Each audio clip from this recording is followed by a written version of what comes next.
Take a deep breath. Inhale, exhale. Do you feel that? That is oxygen seeping into your lungs and diffusing through your body. Oxygen, a basic necessity which we require in order to survive, yet what we take for granted every single day. Oxygen, an element that our every vital organ requires in order to thrive and to help us survive. And it is the lack of this same basic necessity that costed the lives of millions over the last 2 years. Beloved judges, ladies and gentlemen, Assalamu alaikum and a good afternoon to you all. The World Health Organization reported that the number of COVID-19 cases was likely 97 times more than the number reported in Africa. COVID-19 has touched the lives of each and every individual in some way or another, some worse than others. It was a brisk and cool morning and I was just done with my Fajr namaz. And as per my custom, I went to the wards and ICU to do my social rounds, which I do for patients who I've admitted or patients who I know in person.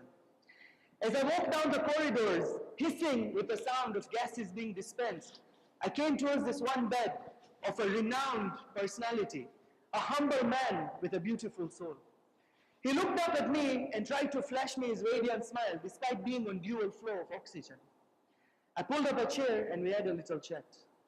I'm feeling much better now, Hussein. I'm fine now. I think I'll be heading home soon. But you know what I really crave right now? Is some frozen yogurt from Snoopy's. Man, I could really do with some of that right now. I tried to explain to him how they wouldn't let me sneak it into the ICU and how it would mess up his diabetic charts. I left at 6 a.m. promising I'll come back at 8 a.m. to say goodbye once my shift was done. At 7 o'clock a.m., I was alerted by the emergency response system of a code blue in the COVID ICU. I ran towards his bed as I watched his eyes rolling into his head and I watched him gasp as his vitals plummeted.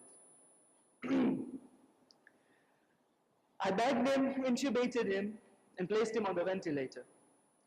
2 days later, we buried him.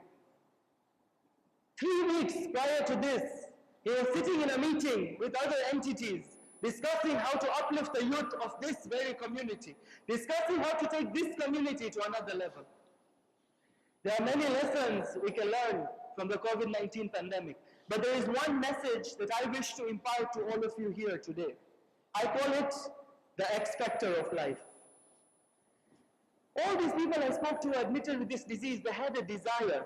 One told me all he wishes is to be able to go to Oyster Bay, to have Mobo and Kitale with his wife and kids.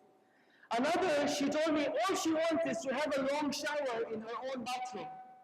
While another one told me he just wants one more opportunity to sit on the dining table with his family, laughing and talking.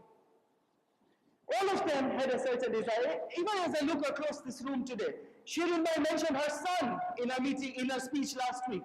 Dr. Zoraida, despite all her professional achievements, gives credit to her husband to get her through all the postpartum challenges when she spoke in her live show. Hassan is always fondly posting about his beautiful children's achievements. Farhan's smile radiates the loudest when he's surrounded by his group of friends. Sajida Bai said her ideal travel destination is where? Where her daughter is. Table 2 last week kept going on about the food cooked by mom. Ashik tells us it's not over until you decide it is by pushing on with the last set at the gym. Mudda's uncle is inspired by influential people in history. Ladies and gentlemen, the X factor of life is the little things. It's the little things that matter and that we are eventually going to be looking back at. It's the little things that truly will be remembered. So when you go back home today, when you're going to work tomorrow, when you get that alone time to rejuvenate and to refresh yourself, remember life is short. And it's not about the big things we do once in a while. It's about the little things we do every day. So ladies and gentlemen, go tell your spouse you love them. Go hug your parents. Go kiss your children. Go work out. Go spend some alone time. Go be happy with every breath of air you breathe, because you never know when the next breath you take might eventually be your last. Thank you.